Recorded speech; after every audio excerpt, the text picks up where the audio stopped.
Hey guys, alright, so I'm sorry that this is just kind of filmed on my phone and it's not on my fancy camera, but to be honest, I am so tired at the end of this week after all the craziness of the first week of back at school and doing Veda as well, that I just really don't want to set up my big camera. I will get to it on the weekend, but today I just wanted to film on my phone to make it nice and simple.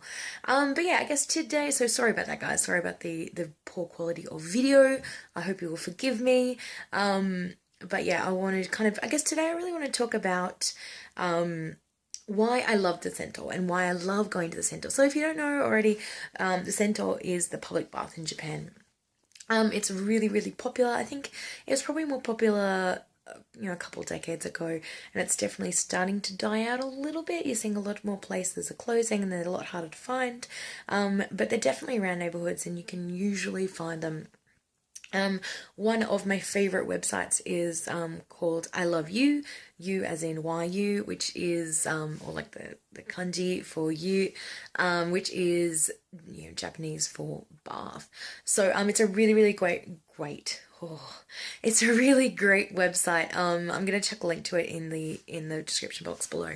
But yeah, it's a great website which actually goes through a lot of, at least Kansai, it's really really quite in depth. But it lists out all the different kinds of sentou and gives reviews and addresses and things like that. So you can find one that's close to you if you're kind of traveling in this area. So it's totally worth checking out. I'm sure you can find lots of videos on how to do the sentou and what you should do and what the process is. Definitely look that up before you go because there's a definite way to do things. And yeah, especially if you're going to an older place, a very neighborhood kind of based place, they will be really, really finicky on the rules. But yeah, I don't know, I love it. I love it's such a relaxing thing. And I think once you get over the whole, being naked in front of strangers thing, which is really not that big of a deal in the long run, especially because it's such a normal part of culture here that, I think people are more curious than anything else, and they're more curious about the fact that a foreigner or somebody that's not Japanese and not from Japan is interested in the sentou culture and that kind of thing. So yeah, I think that's been most of the curiosity that I've noticed. Yeah, I've had a lot of people talk to me, which is always kind of interesting. But most of the times you just don't have any problems and you just go about your business. But yeah, I really love it because it is so relaxing and it's just so nice. It's so rare to be able to have a bath where it's quite deep and it's hot and they're lovely. I really enjoy it. If you go to a lot of bigger places, there's definitely a few different kinds of sentou, if you will. So there's the older ones which have probably been around since the 60s and 70s and 80s, which are smaller neighborhood ones. Usually they'll have one or two baths and kind of a row of little showers and a bench and that, where you do your kind of initial shower or washing. And they'll have a couple of baths. Usually they might have an outside bath, but it's probably not that exciting. It's usually a pretty small affair. But they're really nice. They'll have a sauna, and they're a really interesting part of a neighborhood in Japan. You'll see a lot of people who clearly go there every day and very frequently, and there's that kind of sense of community, and it's a really nice kind of thing to be a part of, even if it's only for half an hour or so. So that's kind of one type. Then you get into the bigger centers, which are kind of I guess they're called super centers.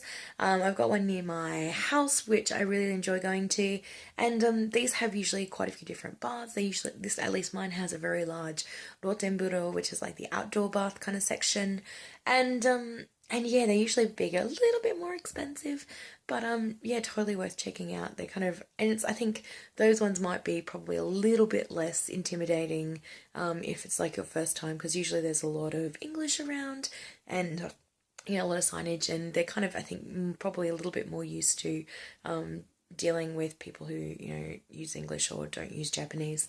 And then you get into crazy big ones, which is I think there's one in Osaka called Spa World, which is a theme park almost. There's an entire floor of different bars. I think there's about 10 or 11 and different types of saunas, and it's kind of crazy. They're really really worth going to. They're pretty cool.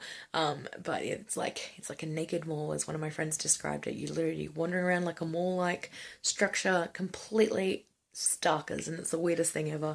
But they're kind of nice as well. But yeah, I guess I just wanted to make a quick short video just saying how awesome sentou are and the fact that you should really go and try it if you're in Japan. Um, don't let the fear of, or hesitation of having to get naked in front of strangers, put you off of it. If you can push past that, it's really worthwhile experience, and it's something that's very kind of different and unique to Japan. So yeah, I hope you guys liked it, and I'll talk to you all very soon. Just gonna be a short video today, and I'm pretty much ready to go to sleep. So I'll talk to you guys tomorrow. Have a great one. Bye.